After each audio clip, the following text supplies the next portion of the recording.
నమస్తే, welcome to Telugu one health channel. ఈరోజు కూడా ఒక మంచి టాపిక్తో మనతో పాటు డిస్కస్ చేయడానికి మనతో పాటు ఉన్నారు డాక్టర్ రోబోటిక్ సర్జన్ అలాగే laparoscopic surgeon doctor Prithvi Peram గారు.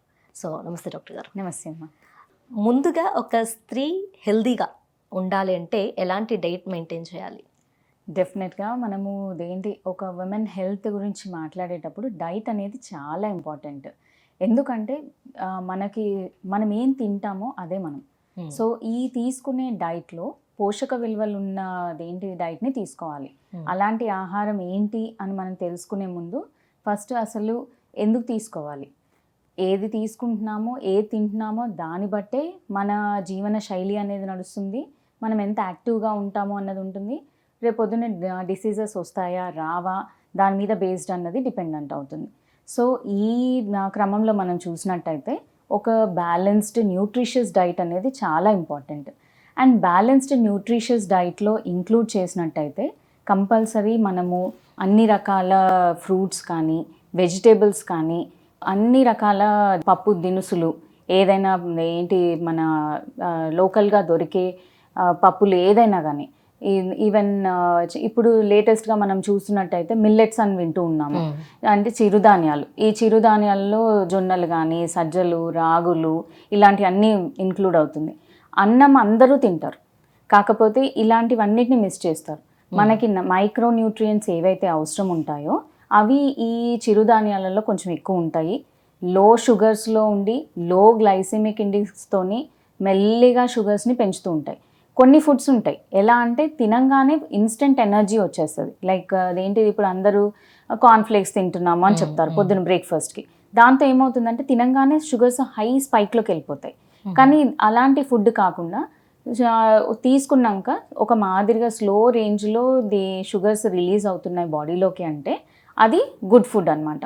అది ఆ ప్రాపర్టీ ఎక్కువ ఉన్నవి ఏవి అని అంటే మన రొటీన్గా తీసుకునే రైస్లో చూసినట్టయితే దంపుడు బియ్యం అంటే సింగిల్ పాలిష్ రైస్ అంటారు, లేకపోతే బ్రౌన్ రైస్, దాంట్లో ఇంకొక వేరియంట్ ఎర్రగా ఉండే రెడ్ రైస్, బ్లాక్ రైస్, ఇట్లాంటి అన్ని రైస్లో డిఫరెంట్ టైప్స్. మన రోజువారీ దాంట్లో ఏదైతే ఈజీగా తీసుకోగలుగుతామో అలాంటివి ఇంక్లూడ్ చేసుకోవచ్చు. ఇంకా చెప్పాలి అని అంటే మన చిరుధాన్యాల గురించి చెప్పుకున్నాము. ఇవే కాకుండా fruits, vegetables and nuts compulsory మనము మర్చిపోకుండా తీసుకోవాల్సింది డ్రై ఫ్రూట్స్, నట్స్. అంటే మన బాదాం కానివ్వండి, పిస్తాలు కానివ్వండి, వాల్నట్స్ కానివ్వండి. అందరు కాజు తినొచ్చా అని అడుగుతారు. డెఫినెట్గా తినొచ్చు, కాకపోతే దాంట్లో కొవ్వు శాతం ఎక్కువ ఉంటుంది కాబట్టి అది కొంచెం తక్కువ మాత్రలో తీసుకోవాలి. ఇవే కాకుండా ఇంకా కొంచెం పీచు పదార్థం ఉండే డేట్స్ లాంటివి, లేకపోతే అంజీరు ఇలాంటివి కూడా తీసుకుంటే బెటర్ ఉంటుంది. ఇవే కాకుండా ఇంకా ఇప్పుడు రీసెంట్గా మార్కెట్లో మనం విన్నట్టయితే అన్ని రకాల సీడ్స్ అంటే మళ్ళీ వాటర్ మెలన్ సీడ్స్ కానివ్వండి, పంప్కిన్ సీడ్స్ కానివ్వండి, అవిసె గింజలు, చియా సీడ్స్, ఫ్లాక్ సీడ్స్, అవిసె గింజలు అంటే ఇవన్నీ తీసుకోవడం వల్ల ఒక బ్యాలెన్స్డ్ డైట్గా ఉంటుంది. మరి ఇవన్నీ డాక్టర్ ఇవే తినమని చెప్తున్నారు, మరి మేమేం వేరే తినొద్దా అంటే ఎస్ తినొచ్చు, కాకపోతే మనం ఒక పిరమిడ్ లాగా డ్రా చేసినట్టయితే ఫ్యాటీ ఫుడ్స్ అట్లాంటివి ఏమైనా ఉంటే అవి టాప్ మోస్ట్ పిరమిడ్లో ఉండాలి. పప్పులు దినుసులు ఇట్లాంటివి ఏవైతే ఉన్నాయో మిడిల్ పార్ట్లో, కింద వచ్చేసరికి మేజర్ పార్ట్ మనం తీసుకుని ఈవెన్ మీట్ అంటే కొంతమంది నాన్ వెజ్ లవర్స్ ఉంటారు, వాళ్ళకి ఎగ్ కానీ లేకపోతే ఫిష్ కానీ చికెన్ కానీ ఇట్లా హెల్దీగా ఉండేవి దాన్ని మీడియం పోర్షన్స్లలో అండ్ మేజర్ పోర్షన్స్లో తీసుకునే దాంట్లో మన మిల్లెట్స్ కానివ్వండి, లేకపోతే లో గ్లైసిమిక్ ఇండెక్స్ ఉన్న పదార్థాలని ఇంక్లూడ్ చేసుకుంటూ daily 3 to 4 liters of water mandatory. అది చాలామంది చేసే బేసిక్ తప్పు ఏంటంటే ఫుడ్ తిన్నప్పుడు లేకపోతే దాహం వేసినప్పుడే వాటర్ తాగుతారు. అలా కాకుండా పొద్దున్న లేవగానే కూర్చొని ఒక హాఫ్ అన్ అవర్ మినిమం ఒక 750 ml నుండి ఒక 1 liter వాటర్ వాళ్ళ డైట్లో ఇంక్లూడ్ చేసుకున్నట్టయితే చాలా వరకు డిసీజెస్ పోతాయి. వాళ్ళకి మలబద్ధకం, కాన్స్టిపేషన్ అనే బాధ లేకుండా ఉంటుంది అండ్ ఈజీగా డైజెషన్ అవుతుంది, గ్యాస్ ప్రాబ్లమ్స్ ఉండవు. సో దట్ మిగతా అన్ని సిస్టమ్స్ క్రమంగా పనిచేస్తుంటాయి. ఓకే, అయితే ఈ సీడ్స్ అనేవి కొంతమంది ఎక్కువగా తీసేసుకుంటూ ఉంటారు. అసలు ఎంత మోతాదులో తీసుకోవాలి సీడ్స్ అనేవి? ఇది యాజ్ సచ్ చెప్పాలని అంటే దీనికి క్వాంటిటీ బేస్డ్ మనం తీసుకున్నట్టయితే ఇవి మైక్రో న్యూట్రియంట్స్ మనకి డైలీ ఫుడ్లో కొంచెం ఇంక్లూడ్ అయి ఉండాలి. సో దాన్ని ఏంటంటే అన్ని సీడ్స్ కలిపేసేసి వాళ్ళు రోస్ట్ చేసి గ్రైండ్ చేసుకున్నట్టయితే డైలీ ఒక 2 స్పూన్స్ సరిపోతుంది. ఆ 2 స్పూన్స్ వాళ్ళు దేంటి వాటర్తోనే తీసుకోవచ్చు, జస్ట్ ఊరికే పొడిగా తినేసేసి వాటర్తో తీసుకోవచ్చు, లేదు అంటే ఉండలు కట్టి లడ్డూలాగా కూడా తీసుకోవచ్చు. దాంట్లో కౌగి యాడ్ చేస్తే ఇంకా ఈవెన్ ఫ్యాట్ కంటెంట్ కూడా మంచి ఫ్యాట్ కూడా దేంటిది వాళ్ళ బాడీకి రీచ్ అవుతూ ఉంటుంది. సో అలా లడ్డూలాగా చేసి తీసుకుందాము అనుకున్న వాళ్ళైతే 1 లడ్డు a day సరిపోతుంది, రోజుకొకటి సరిపోతూ ఉంటుంది. ఓకే, అయితే మన మెయిన్ టాపిక్ ఏంటంటే ఈ మార్చ్ మంత్ ఎండోమెట్రియోసిస్ మంత్గా పరిగణిస్తున్నారు. అసలు ఈ ఎండోమెట్రియోసిస్ అంటే ఏంటి? ఎండోమెట్రియోసిస్ గురించి కంపల్సరీ అందరికీ తెలుసుకోవాలి. ఎందుకంటే దీని లక్షణాలు కనిపించే సూచనలు ఇవన్నీ చాలా మిక్స్డ్గా ఉంటాయి. అది తెలుసుకునే ముందు అసలు మీరు కరెక్ట్ క్వశ్చన్ అడిగారు. ఎండోమెట్రియోసిస్ గురించి అవగాహన పెంచుకోవాల్సిన టైం ఇది. ఈ ఎండోమెట్రియోసిస్ అంటే నార్మల్గా మనము మాట్లాడుకున్నట్టయితే గర్భాశయానికి 3 పొరలు ఉంటాయి. Perimetrium, myometrium, endometrium. పెరిమెట్రియం అంటేనేమో బయట అవుటర్ లేయర్, మయోమెట్రియం అంటే లోపల ఉన్న కండ మాంసకృతులు, లోపల దేంటి లైనింగ్ ఎక్కడైతే దేంటి బ్లీడింగ్ అనేది అవుతుంది, లేకపోతే బిడ్డ ఒకవేళ దేంటి ప్రెగ్నెంట్ అయినప్పుడు బిడ్డ ఎక్కడైతే ఉంటుందో దాన్ని ఎండోమెట్రియం అంటారు. దీని పని ఏంటంటే ఎవ్రీ మంత్ ఎండోమెట్రియం దేంటిది ఫామ్ అవుతూ ఉంటుంది. ఫర్టిలైజ్ అయ్యి ఎగ్ ఫామ్ అయ్యింది, వచ్చింది ఎంబ్రియో అక్కడ ఇంప్లాంట్ అయింది అనుకున్నప్పుడేమో అది ప్రెగ్నెన్సీగా కన్వర్ట్ అయిపోతుంది. అదే ఒకవేళ కాకపోతే అది షెడ్ అయిపోయి మొత్తము దేంటిది రెగ్యులర్ పీరియడ్ లాగా సైకిల్లో వెళ్ళిపోతూ ఉంటుంది అనమాట. బ్లడ్తో పాటు కొంచెం ఎండోమెట్రియం కూడా షెడ్ అయిపోతుంటుంది. ఈ ఎండోమెట్రియము ఇలా బయటికి వెళ్లకుండా కొన్నిసార్లు ఏమవుతుందంటే కొంతమంది లేడీస్లో అదేమవుతుందంటే వాళ్ళకి గర్భసంచి లోపల కాకుండా గర్భసంచి మీద కానివ్వండి, అండాశయాల్లో కానివ్వండి, లేకపోతే ట్యూబ్స్లో కానివ్వండి, కొన్నిసార్లు ఈవెన్ బ్లాడర్ అంటే మూత్రకోశం మీద కానివ్వండి, లేకపోతే వెనకాల ఉన్న బవల్స్ మీద, అప్పుడప్పుడు యూట్రస్కి ఏదైతే గర్భసంచి ఉంది కదా అది మన బాడీలో కొన్ని లిగమెంట్స్తో అటాచ్ అయి ఉంటుంది. ఆ లిగమెంట్స్ మీద కానివ్వండి స్పిల్ అయిపోయి అక్కడ ఆ ఎండోమెట్రియం అనేది అతుక్కొని ఉంటుంది అనమాట. అతుక్కొని ఎప్పుడెప్పుడైతే దేని బ్రెయిన్ నుండి సిగ్నల్ వస్తుందో హార్మోన్స్ రిలీజ్ అవ్వడము ఇవన్నీ అయినప్పుడు గర్భాశయంలో ఉన్న ఎండోమెట్రియమే కాకుండా ఈ చుట్టుపక్కల బయట ఉన్న ఎండోమెట్రియంని కూడా యాక్టివ్ అవుతుంది అనమాట. ఇలా ఉండే టైంలో అది ఏమవుతుంది, ఇక్కడ ఉన్నదేమో చెడు రక్తము బయటికి వెళ్ళిపోతుంది, కానీ అక్కడ దేంటి యాక్టివ్గా ఫామ్ అయిన ఎండోమెట్రియం ఏదైతే ఉందో దాన్ని ఎండోమెట్రియోసిస్ అంటారు. ఉన్న గర్భసంచిలో ఉండకుండా బయట ఉన్న ప్లేసెస్లో ఉంటే దాన్ని ఎండోమెట్రియోసిస్ అంటారు. ఇప్పుడు అక్కడ ఉన్న ఎండోమెట్రియం టిష్యూ ఏదైతే ఉందో అది దాని పని అది చేస్తూ ఉంటుంది.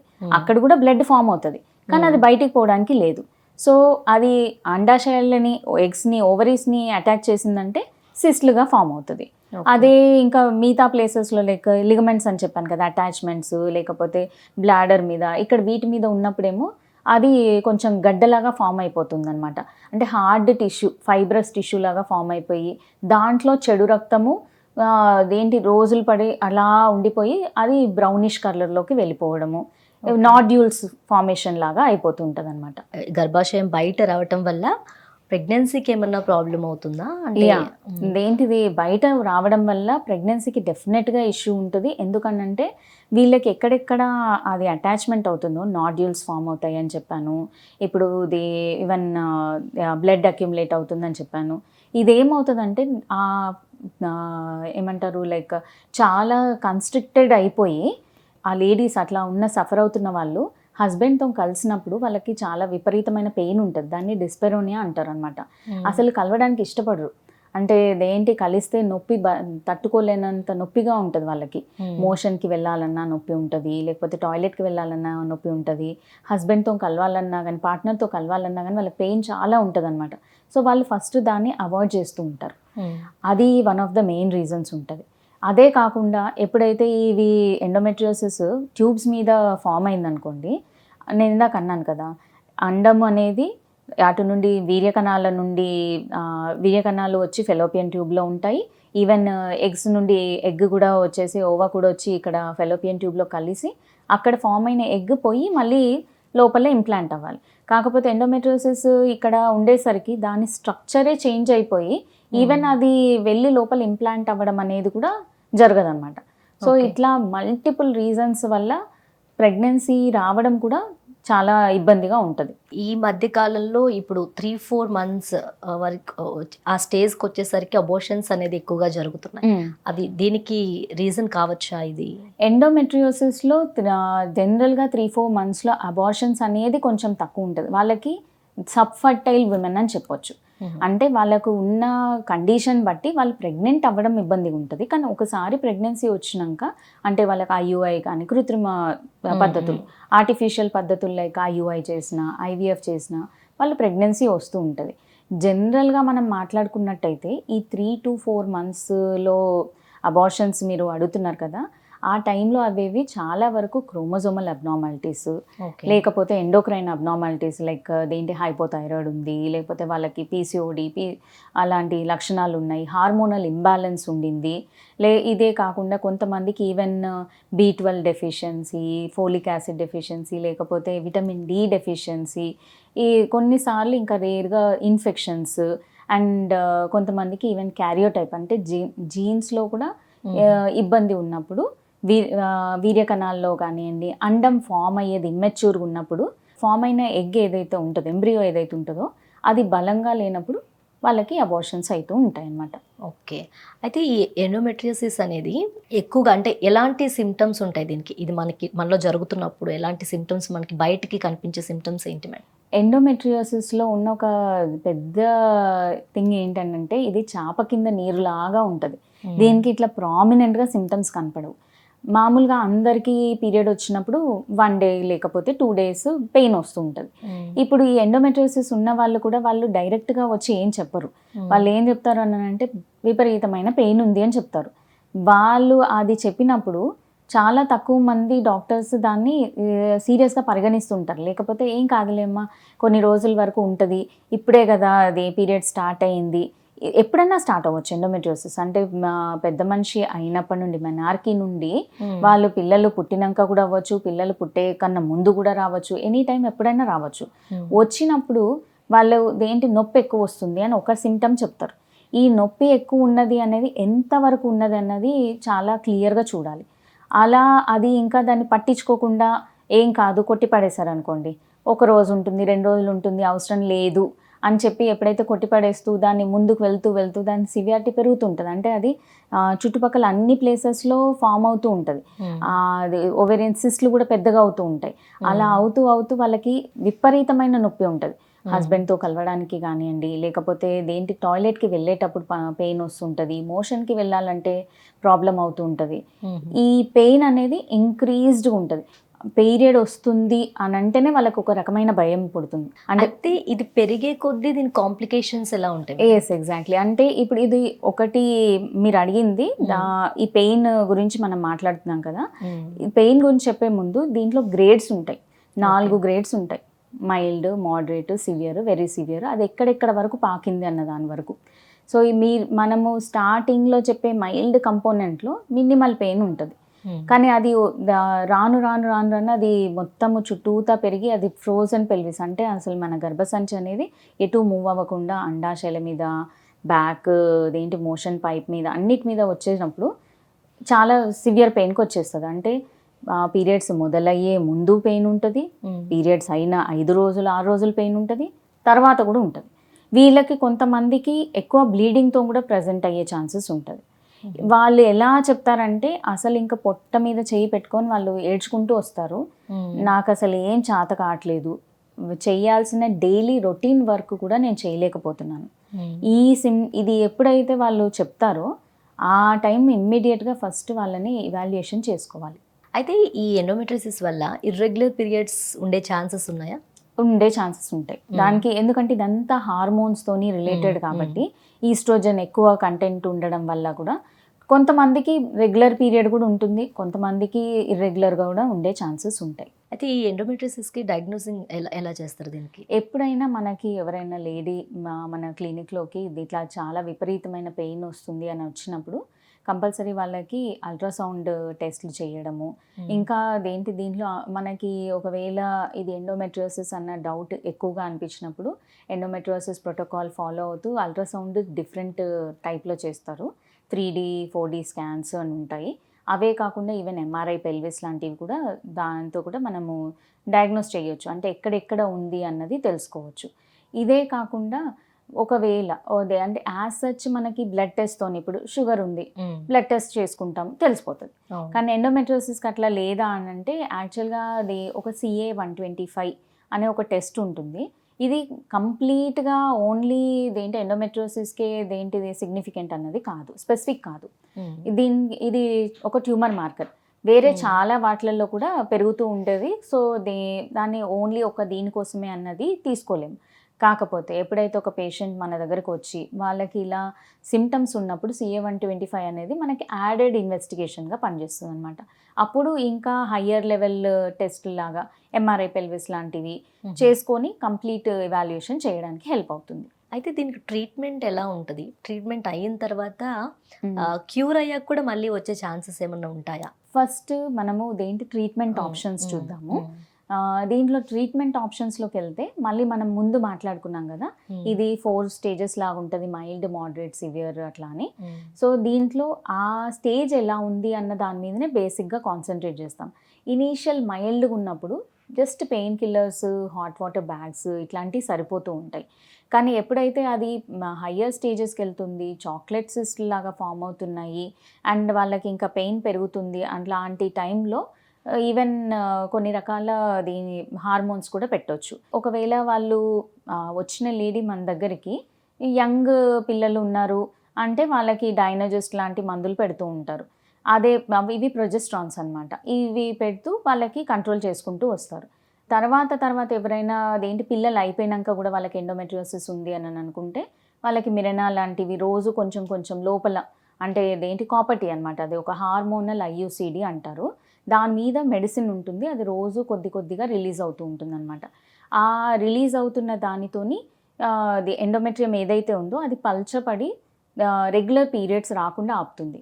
ఇక్కడ మెయిన్ కల్ప్రిట్ ఏంటిది అంటే వాళ్ళకి పీరియడ్స్ వచ్చిన ప్రతిసారి అన్ని పాయింట్స్ యాక్టివ్ అవుతుంటాయి.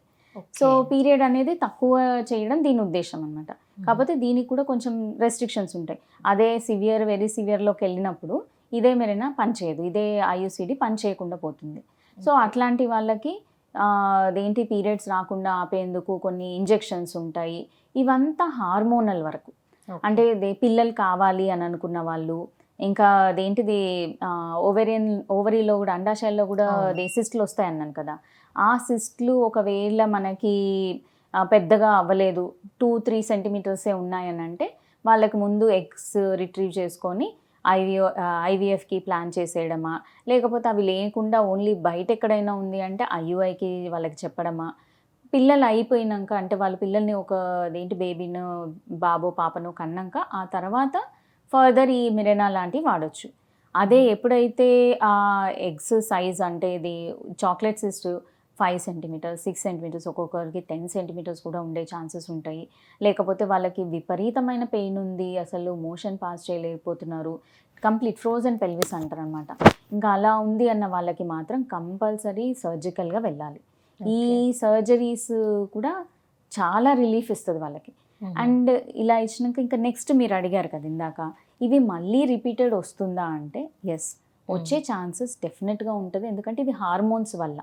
సో మనం మొత్తం తీసేసాము.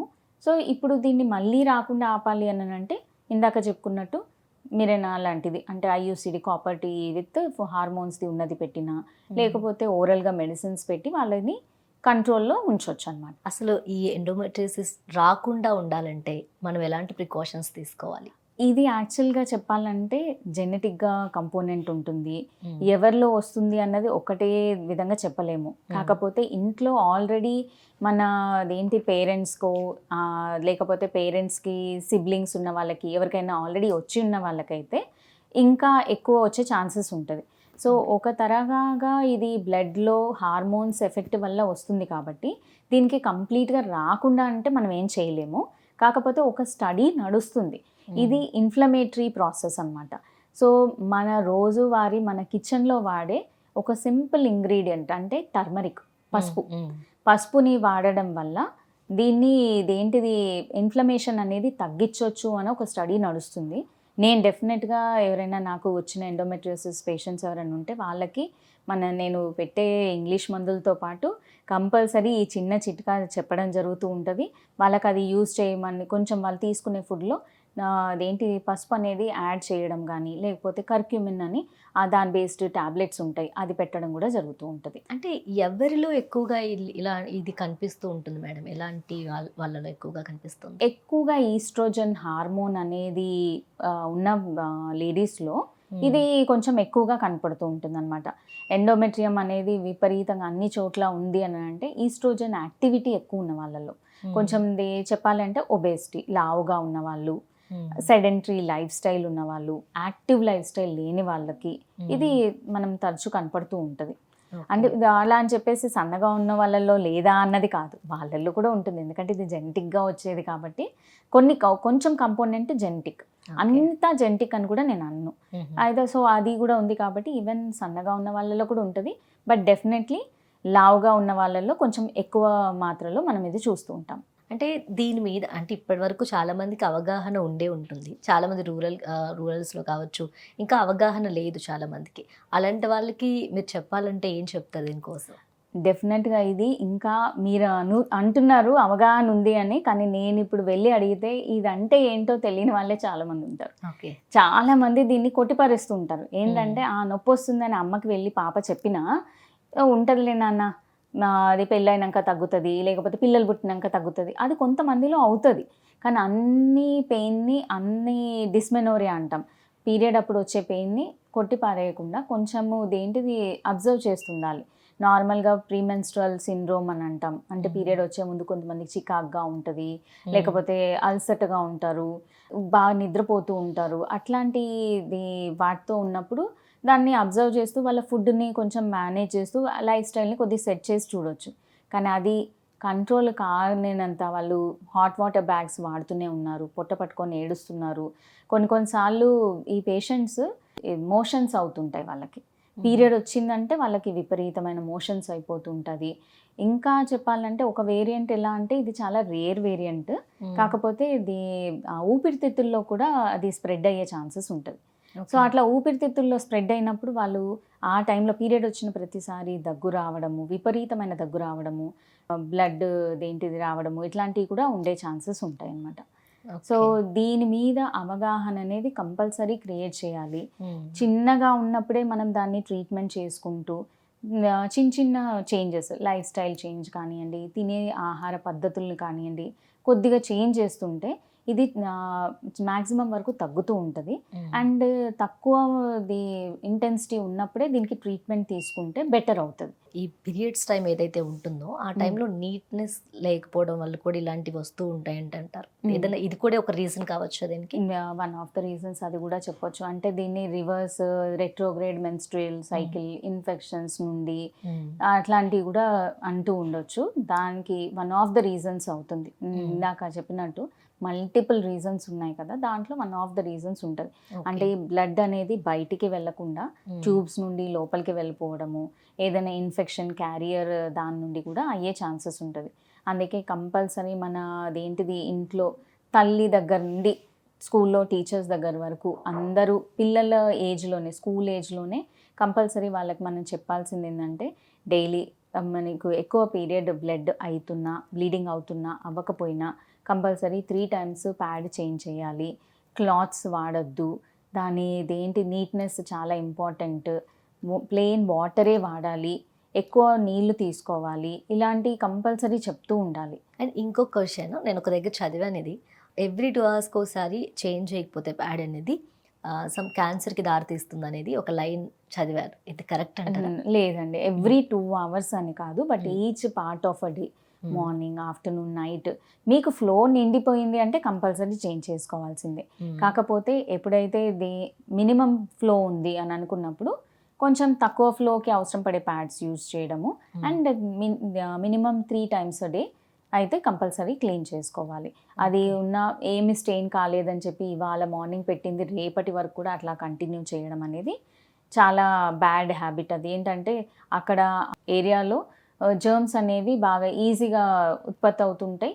ఆ జర్మ్స్ ఏంటి ఇన్ఫెక్షన్స్కి దారితీస్తూ ఉంటాయి. And coming to post delivery trauma, ఇది చాలా మంది ఫేస్ చేస్తూ ఉంటారు. దీనికోసం ఏం చెప్తారు మేడం? పోస్ట్ డెలివరీ ట్రామా అనేది ఇది చాలా మందికి ఆల్మోస్ట్ 95% లేడీస్కి ఉంటుంది. దీంట్లో కూడా మళ్ళీ 3 టైప్స్ ఉంటాయి. పోస్ట్ డెలివరీ ట్రామా, దీన్ని మళ్ళీ అగైన్ 3 టైప్స్గా డివైడ్ చేస్తుంటాం. దీంట్లో పోస్ట్ పార్టమ్ బ్లూస్ అని ఒకటి అంటుంటాము. నెక్స్ట్ వచ్చేసి పోస్ట్ పార్టమ్ డిప్రెషన్. దాని తర్వాత నెక్స్ట్ స్టేజ్ వచ్చేసి పోస్ట్ పార్టమ్ సైకోసిస్. ఫస్ట్ వచ్చేసి మనం ఒక పోస్ట్ పార్టమ్ బ్లూస్, ఇది దగ్గర 90% ఆఫ్ ద లేడీస్లో మనం చూస్తూ ఉంటాం. వాళ్ళకి డెలివరీ అయిపోయిన వెంటనే వాళ్ళ హార్మోనల్ చేంజెస్ వల్ల ఏం జరుగుతుంది, న్యూగా వచ్చిన బిడ్డని ఎలా మేనేజ్ చేసుకోవాలి ఏమీ అర్థం కాదనమాట. రాత్రిపూట మేల్కోతో ఉండాలి, బిడ్డ ప్రతి 2 గంటలకు ఒకసారి లేచినప్పుడల్లా పాలు తాగిపిస్తూ ఉండాలి. వాళ్ళ ఓన్ ఇబ్బందులు ఉంటాయి. అంటే నార్మల్ డెలివరీ అయినా కింద కుట్లు ఉండే ఛాన్సెస్ ఉంటాయి. కొన్నిసార్లు సి సెక్షన్ అయితే అబ్డామెన్ మీద కుట్లు ఉంటాయి. హెల్ప్ అడగాలంటే ఇబ్బంది పడుతుంటారు. ప్రతిదానికి ఎమోషనల్ బ్రేక్ డౌన్ అయిపోతుంటారు. ఇది చాలా కామన్, చాలా అందరిలో కనపడుతూ ఉంటుంది. దీనికి నేను ఇచ్చే best advice is family support, moral support. ఎక్కువ మంది కాకపోయినా హస్బెండ్ పార్ట్నర్ సపోర్ట్ ఉన్నా కానీ ఆడవాళ్ళు ఈజీగా దీన్ని దాటేస్తారు.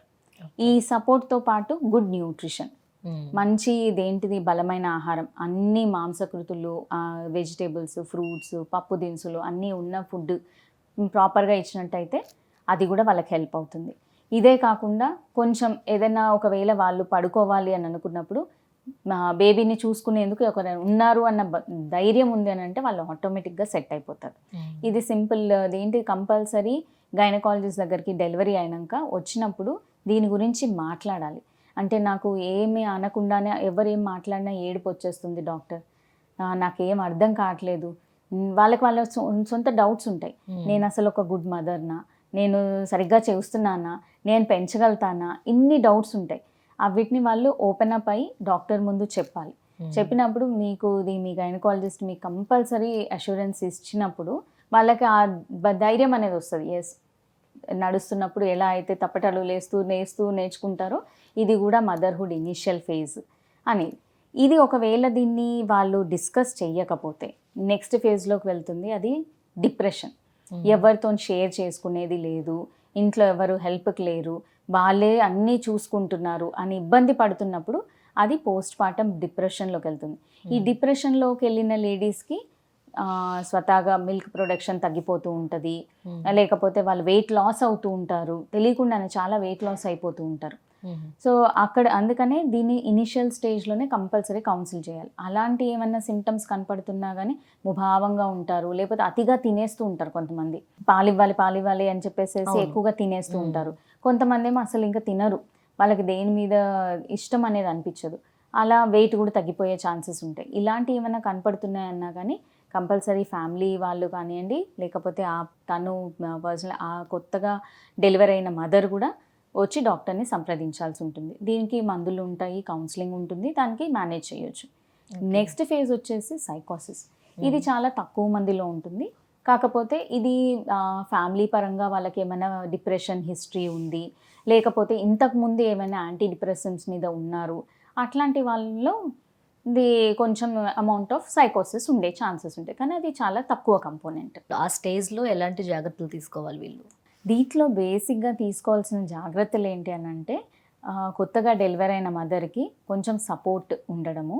అంటే బేబీ పడుకున్నప్పుడు తను కూడా పడుకోవడము, ఒకవేళ తను అలసిపోయినట్టయితే కొంచెం బేబీని సపోర్ట్ ఇవ్వడము, అండ్ ఆల్సో మంచి న్యూట్రిషియస్ డైట్ ఇవ్వడము. వాళ్ళకి కడుపు నిండా తిండి పెట్టాలి, కడుపు మార్చొద్దు. ఫస్ట్ థింగ్ ఏంటంటే చాలా వరకు మన పద్ధతుల్లో ఆనవాయితుల్లో ఏంటంటే నీళ్ళు ఇవ్వరు, లేకపోతే పప్పులు పెట్టరు, ఫుడ్ ఏది ఇచ్చినా కొంచెమే తినాలి, పొట్ట పెరిగిపోతుంది అని అంటారు, ఆయిల్తో చేసిన ఏ కూరగాయలు పెట్టరు. అట్లాంటిది చేయకుండా కొద్దిగా న్యూట్రిషియస్, అవన్నీ పాతకాలంలో మెడిసిన్స్ అసలు అడ్వాన్స్డ్ స్టేజ్లో లేనప్పుడు చేసిన పనులు. కానీ ఇప్పుడు మనం ఇచ్చేది బెస్ట్ యాంటీబయాటిక్స్ కానివ్వండి, మెడిసిన్స్ సపోర్ట్ ఉన్నప్పుడు వాళ్ళకి ప్రాపర్ డైట్ ఇవ్వాలి. మంచి ఫుడ్ మనం తినే నార్మల్ డైట్, నేనేమి బయట ఫుడ్ ఏమి తీసుకొచ్చి పెట్టమని చెప్పట్లేదు. పప్పు తింటే చీమ వస్తుంది అన్నది ఒక పెద్ద అపోహ. పప్పు ఈజ్ ప్రోటీన్, మనం ఇచ్చే యాంటీబయాటిక్స్కి కూడా అది హెల్ప్ అవుతుంది అండ్ అసలు చీమ అనేది ఉండదు. నీట్గా స్నానం చేయడము, చికాక్గా ఉంటారు, అది ఏంటి స్నానాలు చేయించరు, స్నానాలు చేయించకపోయేసరికి వాళ్ళకి చికాకు ఉంటుంది, అక్కడ ఇన్ఫెక్షన్స్ వస్తుంటాయి, ఆ వూండ్ దగ్గర అన్నీ ఇదేంటి ఓపెన్ అప్ అయిపోయి పసు రావడం స్టార్ట్ అవుతుంటుంది, చీమ రావడం స్టార్ట్ అవుతుంటుంది. సో పార్ట్స్ని క్లీన్గా ఉంచుకోవడము, శుభ్రంగా స్నానం చేయడం, పొడిగా ఉంచడము, ఒకవేళ అదేంటి డాక్టర్ ప్రిస్క్రైబ్ చేశారు అని అంటే దానికి కావాల్సిన లోకల్ యాంటీబయాటిక్ ఏదైనా క్రీమ్ ఇచ్చారంటే అప్లై చేసుకోవడము, ఇలాంటివి చేయడం. ఇవితో పాటు ఈవెన్ అడిక్వేట్ వాటర్ కూడా 3 నుండి 4 లీటర్లు కంపల్సరీ తాగాలి. నేను ఎవరిని అడిగినా కానీ మేడం వేడి నీళ్ళు తాగిపించవచ్చా అని చెప్పేసి అడుగుతారు. సో నార్మల్గా మనం వేడి నీళ్ళు తాగలుగుతామా? అది ఎండాకాలంలో ఇప్పుడు ఉన్న పరిస్థితిలో ఈ దాంతో ఏం చేస్తారంటే వాళ్ళు ఒక గ్లాస్ ఇచ్చేసరికి అది తాగి ఇంకా వాళ్ళ వల్ల కాదు. దీని నుండి యూరిన్ ఇన్ఫెక్షన్స్ రావడము, లేకపోతే వాళ్ళు పాలు సరిగ్గా రాకపోవడము, ఇదంతా ఇబ్బంది పడుతూ ఉంటారు. బేబీ ఏడుస్తుంది పాలు రాలేదని చెప్పేసి, లైక్ అప్పుడు మళ్ళీ అందరు చుట్టూతో వాళ్ళందరూ కలిసేసి పాలు రాలేదు అని దానికి ఇదంతా స్ట్రెస్ అవుతుంది. సో ఇవన్నిటిని బయటికి రావాలంటే రోజు 3 to 4 లీటర్స్ వాటర్ ఇవ్వడము, గుడ్ ఫుడ్, మంచి సపోర్ట్, తను కూడా మంచిగా పడుకోవడం, రిలాక్స్ అవ్వడం. మొదటి 42 రోజులు అంటే 6 వారాలు ప్రాపర్ కేర్ తీసుకున్నట్టయితే ఈ పోస్ట్ పార్టమ్ బ్లూస్ ఇట్టే గడిచిపోతుంది, ఎవరికి తెలియని కూడా తెలియదు. మంచి ఇన్ఫర్మేషన్ మాకు అందించినందుకు మా వ్యూవర్స్కి thank you so much. Thank you.